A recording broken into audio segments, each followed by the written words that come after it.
Hello everyone, welcome to today's class, and in this class we are going to understand what is police inquest. So in yesterday's class we have already understood that what inquest is, and we have two types of inquest in India: police inquest and magistrate inquest. So in this class we are going to cover police inquest, and inquest is nothing but inquiry, right?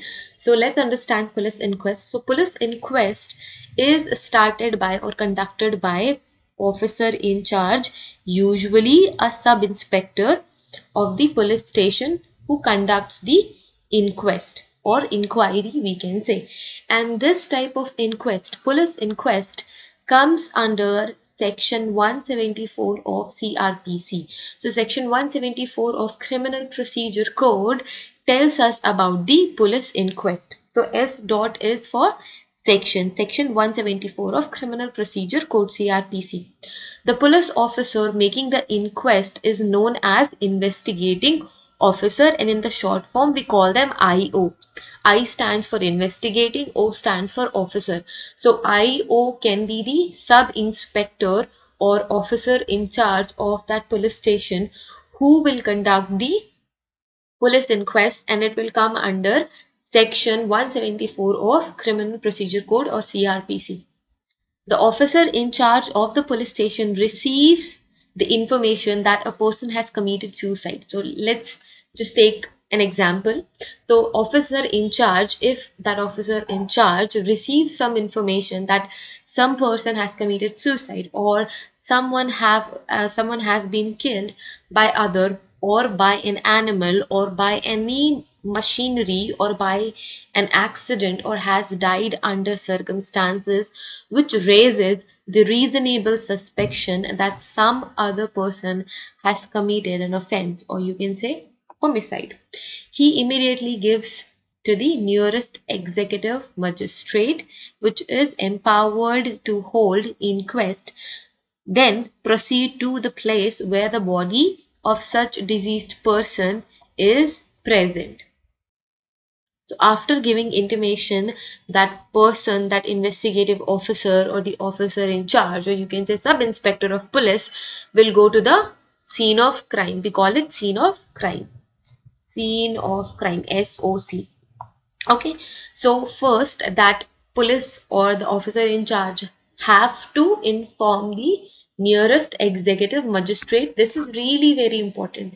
This information is really very important, which is done from the side of officer in charge, and that particular person, officer in charge, will go to the scene of crime, or where this happens, okay, where these so and so scenarios had happened, like suicide, or someone is killed by some machinery, animal, accident, other circumstances which raises the suspicion that this is the homicide, etc. So that person goes to the scene of crime. There, in the presence of two and more respectable persons, we call them punts. Okay, punts make an investigation, and this particular thing, that investigative officer will have the presence. It is necessary to have presence of two and more respectable person at the scene of crime, and this comes under section 175 of Criminal Procedure Code. Section 175 of Criminal Procedure Code, CrPC. So police inquest itself comes under section 174 of CrPC, and the thing which says that there has to be presence of two respectable punches or two respectable people says section 175 of CrPC. Then he prepares a report, inquest report, okay, of the apparent cause of death. So whatever the cause of death looks like, that investigative officer will make a report describing wounds. For example, if that victim is having wounds on face or on hands or anywhere in the body, let's say fractures, bruises, and other marks of injury found on the body, everything should be recorded, and stating with the manner or by what weapon or instrument such injuries appear to have been inflicted.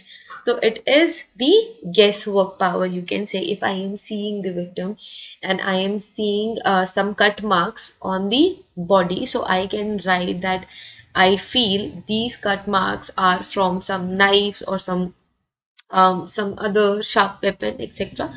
So I have to write this thing in the report. Okay. The inquest report is also known as Panchnama. It is important. This inquest report is also known as Panchnama, and it is signed by the investigative police officer and by the punches. Okay, the police investigator, the investigative officer will sign that Panchnama, that inquest report, and these two respectable people, respectable person, punches, they also have to sign in that.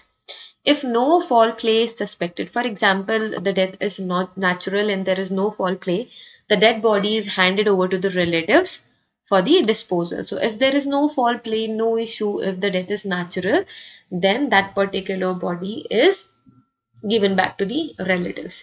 In case of suspected foul play, so the other scenario, if it feels like this, if it feels like something is wrong and some foul play is suspected, or the cause of death is in doubt, okay, the body is sent for the post-mortem examination to the nearest authorized government doctor together with a requisition of a copy of inquest. So the investigative officer will send that particular victim's body for the post-mortem examination to the government doctor, and that investigative officer will send a copy of inquest as well, that inquest reports, that inquest report.